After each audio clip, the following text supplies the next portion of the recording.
Craig, it's the end of the road for you as an ice hockey player, at least at the end of the season. And it's a decision I'm sure you wouldn't have made overnight. So tell us when you began to entertain the idea and when you decided it was actually time, it was what you were going to do. Yeah, I think the decision probably started for me last summer coming into this season, talking with Hannah, my fiance, and even my mum and dad, my family and stuff, that this would probably be my last season playing.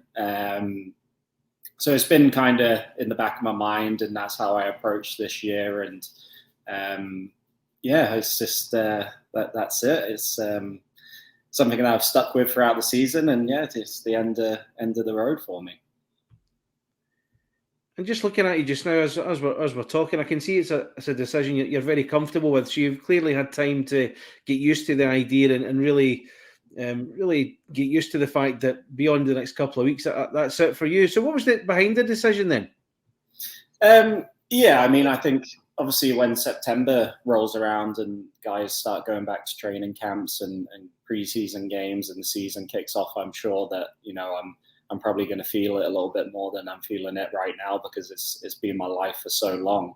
I don't know if it's just a combination of things. I kind of wanted to go out on my own terms. I didn't want it to be a case of, nobody kind of wanted me or not being able to play anymore. I wanted it to be my decision, and it's just something that I'm kind of happy with. I'm at a stage in my life where I'm getting married this summer as well, and my weekends have been taken up for as long as I can remember with hockey season. So it'd be nice to get my weekends back and, go to the pub and watch a football match or go out for dinner on a Saturday night. So, hockey has been my life. I love it. And, it's given me everything that I have today. So, I'm forever grateful, but just comfortable with the decision now. And like I say, I'm sure in September, it's probably going to be, it'll be a bit sore then.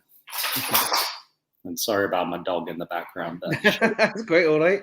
I was thinking about this earlier when preparing for this, given that Clan are going to play Belfast this weekend, and that's a team that you served with great distinction there before you came to Glasgow in the first place, or whether it be the Final Four weekend.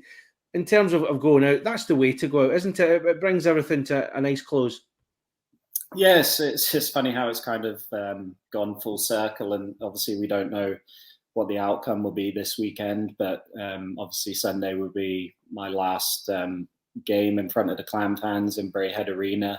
So I'm sure, despite whether we get through or not, it's going to be emotional for me either way, because it's a place that's, it's really special to me, and Glasgow is home to me, and I care about this club a lot, and, I'm still going to be a fan. I'll still be coming to the games and stuff and being around, and I want to see the club do well and succeed. And like you say, obviously I came into this league and started my career with Belfast. So it's, it's just kind of full circle that, the last, home game essentially that I'm going to play in my career is against them.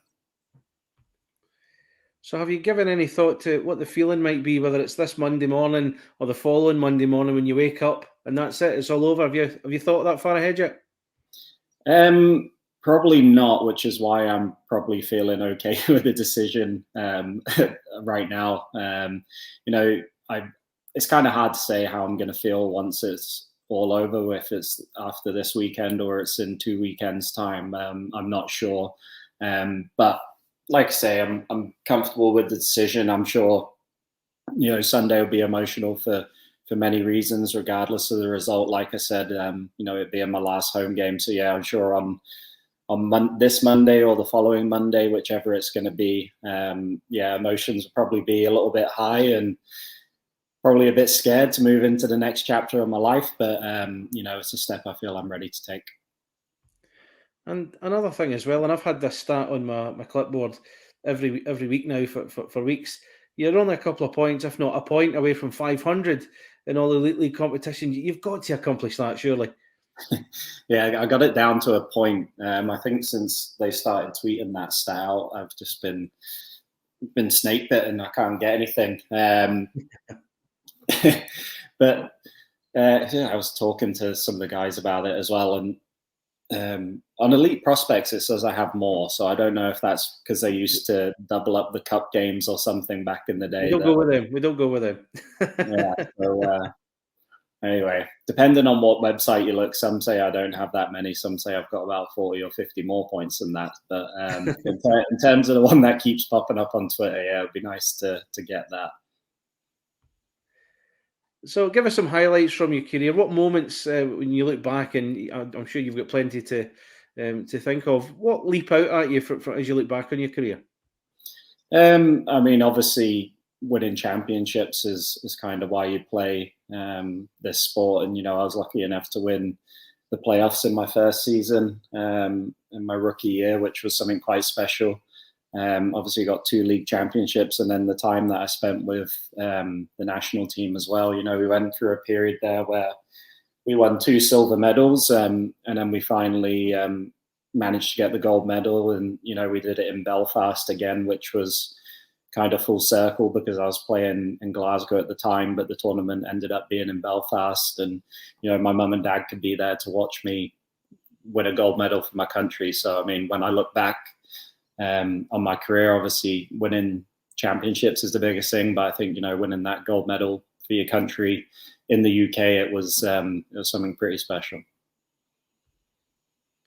So here's one for you, and I'm going to put you on the spot a little bit. Is there anything in your career that you would like to do that you never got to do, or maybe something you would like to do again, but maybe a bit better? No, I think I've not really ever stopped and looked back at my career, and I'm sure that's probably something I'll do over the summer, and see what I've achieved, and the amount of time that I've spent in this league. I don't really have any regrets. I briefly tried my hand at Denmark. It didn't work out at that point in my career. I was trying to get into Europe. So I mean, if I'm looking back on something, could I have stayed there? Maybe. Not gone back to Belfast, possibly, but at the time it felt like the right decision, and I didn't think I was getting a fair crack of the whip when I was over there, and I kind of went for an opportunity to try and use it as a stepping stone, and for one reason or another it didn't work out, so obviously I returned to Belfast. So yeah, looking back, there's no real regrets. I'm really happy with what I've achieved and proud of what I've done, and all the teams I've been part of, I've got some great memories. So what's next for you then? What's next on the plan for Craig Peacock in the coming weeks, maybe years? You mentioned you're getting married in the summer. What else are you going to be up to? Well, it's going to be a case of moving on into the real world and getting a real job. I've been lucky enough to play hockey since I was 18, 19 years old and do it for a living. So got a little bit of work lined up for the summer, which I did last summer.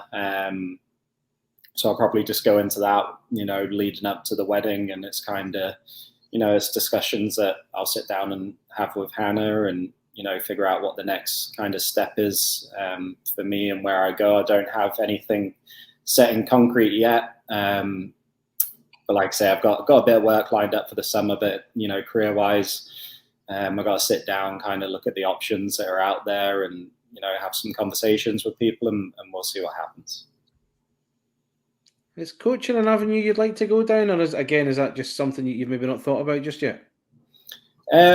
No, I don't think it is. It's never something that I've thought about during my career. It's not something that I've really been interested in pursuing. I mean, looking at it over my career, and I've played for some brilliant coaches. It's never something that interested me.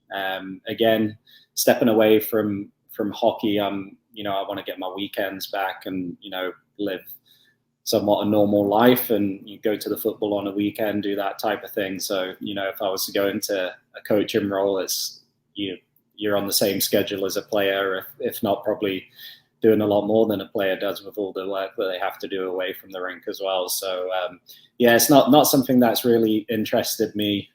You won't be seeing me behind a bench anytime soon.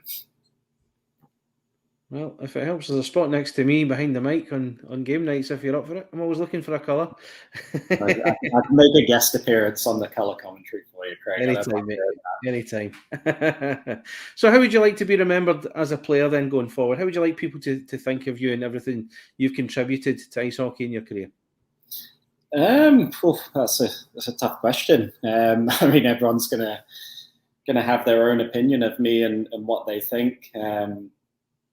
Personally, I mean, that's a hard question to answer, but obviously looking back on my career, I was fairly successful on the teams that I played on early on, and won championships and managed to put up some points early in my career as well. And I think my game kind of evolved towards the latter stages of my career. I don't know if people kind of expected me to keep the scoring rate up that I did, but my game kind of evolved into more of a two-way centerman and doing a lot of PKing towards the back end of my career, which I wasn't doing early on. So just kind of a guy who, I just wanted to do what I had to do to help the team and try and achieve success. And, and away from that, just being a nice guy and a good person and getting on with the fans and the sponsors, because, they're the lifeblood of British hockey. And, it's been so fun to play in this league for so long. And that's one thing that I really miss. And finally, you'll recall I always ask this at the end of the interviews when I speak to guys when they sign for the club. A message for the Purple Army. What would you like to say to them on the eve of the end of your career?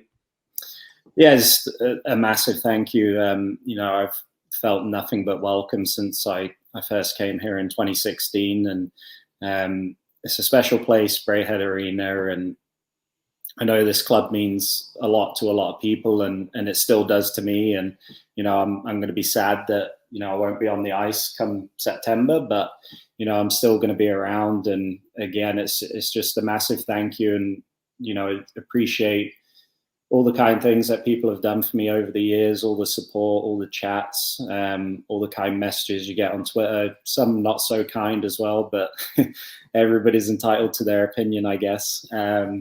But yeah, it's like I said, it's a special place, and the atmosphere that the fans create in that arena when it's a big game against Fife, or I'm sure it'll be this weekend as well, a big playoff game. That's the thing I'm going to miss the most, the fans that make this place so special and so fun to play in front of. That'll be tough to take when I can't be a part of that anymore, and I'm just a distant memory. But yeah, again, just thank you for everything.